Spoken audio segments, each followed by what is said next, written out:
AI is going to replace us. It's going to take our jobs.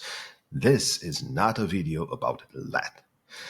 Pretty sure that no matter what industry you are working in now, you have heard something about an AI agent or agents or whatever replacing you or your team or something like that.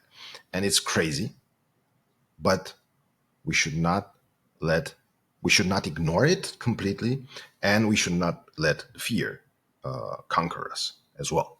So let's take a look at something different, but in the same spectrum. Okay, let me switch to tab here. This is an article from March 2025, where it clearly says it's from an interview of Bill Gates that gave, and he's mentioning that in 10 years, so that's 2035, we will be having a 2-day work week. Now, if you scroll down a bit, well, we're talking 2 or 3 days work week, which is still quite an interesting take and a different perspective.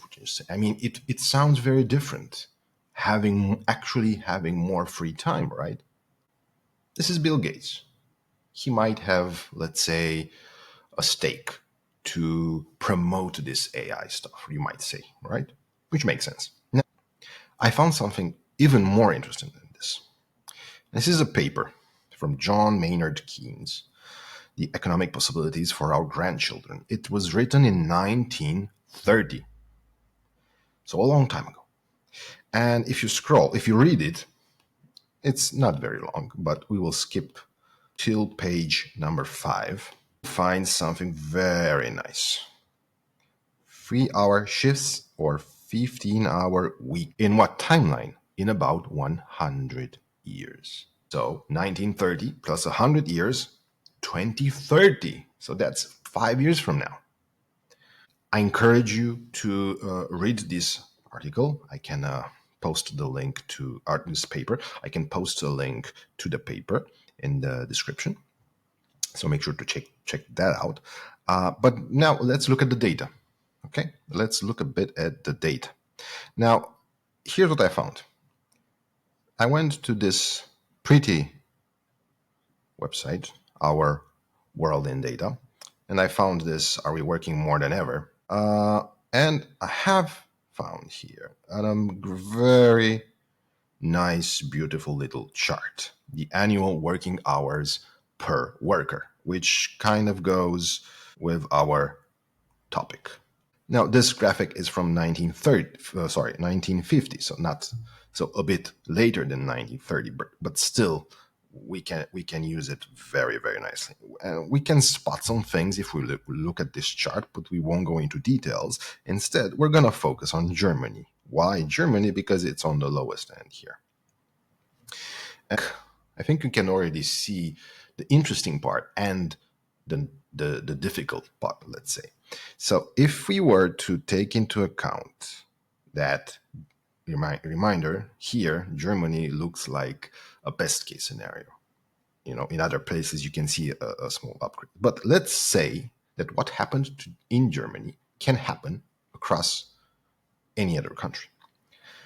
If we look at the current data that we have, well, we can see a decrease, right? So we can see that from here till here, all this is quite a lot of hours annually, let's say, saved or not work. In fact, it's a decrease of 44%. That's really good news, especially if you're living in Germany, right? But the problem is that in order to reach those 15-hour work week that was mentioned in the paper, that means about 800 working hours per year. So that means that you would need to decrease another 60%. So that's issue number 1. And not only that, but you would need to do that in 10 years,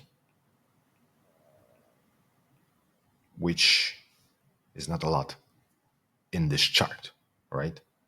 So this is 10 years. So in that spot a 60% drop for Germany, which is the best case scenario. Would we reach this in 10 years?